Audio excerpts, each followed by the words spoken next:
आप यूं समझ लीजिए कि इस वक्त शहर इक़्तिदार यानी इस्लामाबाद में भूचाल आया हुआ है।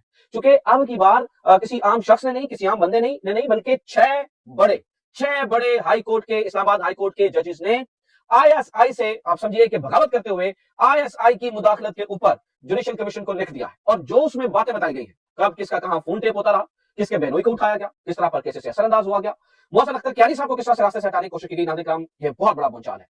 हाईकोर्ट के 6 जजेस का अदालती केसेस में इंटेलिजेंस एजेंसीज की मुदाखलत पर सुप्रीम जुडिशल काउंसिल को खत।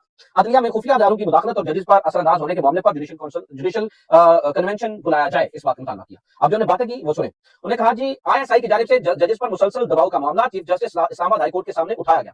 उन्होंने कहा कि ये मामला वो आईएसआई के डीजीसी के सामने उठा चुके हैं और उन्होंने आइंदा ऐसा ना होने की यकीन दहानी करवाई है। ताहम आईएसआई की जानिब से मुदाखलत जारी रही। इस्लामाबाद हाईकोर्ट के 6 जजेस ने ये सारी चीजें जो है वो लिखी और 6 जजेस ने इस बारे में जो है वो बताया। मैं आपको नाज़रीन ये भी बता दूं कि जो 6 जजेस हैं ये कोई आम जजेस नहीं है, ये छोटे जजेस नहीं है। मतलब आप समझिए कि शायद औरंगजेब साहब को छोटे नहीं, कि इजाज़त साहब खान है, मोहसिन अख्तर कियानी है, सुमन रफत साहबा है, मतलब वो तमाम जजेस हैं जो रोजाना की बुनियादों के ऊपर केसेस सुन रहे हैं। कुल मिलाकर इनकी तादाद 6 है जिन्होंने ये सब कुछ लिखा। अच्छा जी, इसके बाद आईएसआई के बारे में वो और क्या बताते हैं। उन्होंने कहा कि आईएसआई की जानिब से मुसलसल जजेस पर दबाव डाला जा रहा है। मई 2023 में मुसल्लह अफराद ने इस्लामाबाद हाईकोर्ट के एक जज के बहनोई को अगवा किया और 24 घंटे बाद छोड़ा, जिन्होंने वापसी पर बताया कि अगवाकारों ने बताया कि उनका ताल्लुक आईएसआई से है। इस दौरान उन्हें इलेक्ट्रिक शॉक लगाए गए और वो वीडियो मैसेज रिकॉर्ड करवाया गया जिसमें जज के ऊपर इल्जाम लगाए गए। बाद इस जज के खिलाफ सुप्रीम जुडिशल काउंसिल में दरखास्त दायर की गई ताहम उन पर दबाव डालकर इस्तीफा दिया जा सके। इस्लामाबाद हाईकोर्ट के 6 जजेस का सुप्रीम जुडिशल काउंसिल को खत।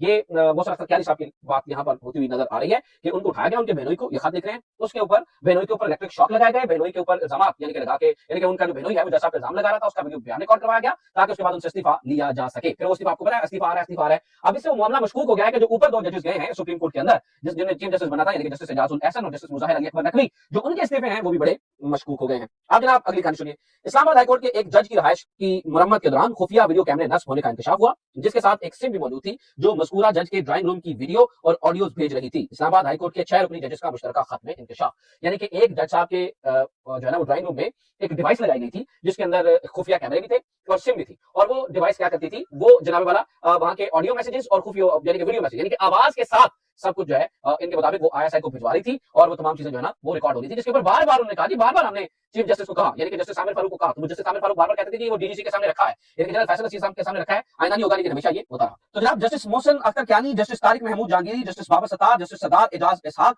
और जस्टिस अरबाब मोहम्मद ताहिर और जस्टिस सुमन रफत, ये वो जजेस हैं जिन्होंने ये खत जो है वो लिखा है। अब ये इसके अंदर आप ये भी याद रखिएगा कि ये जो जस्टिस बाबर सत्तार है ना, ये बड़े इंपॉर्टेंट नाम है। आप जस्टिस मियां गुल हसन औरंगजेब इन खत लिखने वालों में शामिल नहीं है, जबकि मियां गुल हसन औरंगजेब वो वाहिद जज हैं जिन्हें बार बार जो है वो चीफ जस्टिस अपने साथ बेंच में बिठाते हैं, चाहे वो इमरान खान का केस हो या चाहे वो नवाज शरीफ का केस हो। मियां गुल हसन औरंगजेब आजाद जज हैं, लेकिन इन खत लिखने वालों के अंदर जो है वो मियां गुल हसन औरंगजेब शामिल नहीं है। तो जनाब जस्टिस मोहसिन अख्तर कियानी को रास्ते से हटाने का प्लान था। अब जस्टिस मोहसिन अख्तर कियानी और जस्टिस अरबाब ताहिर ने, अब ये मामला शुरू कैसे हुआ वो भी वो लिख रहे हैं।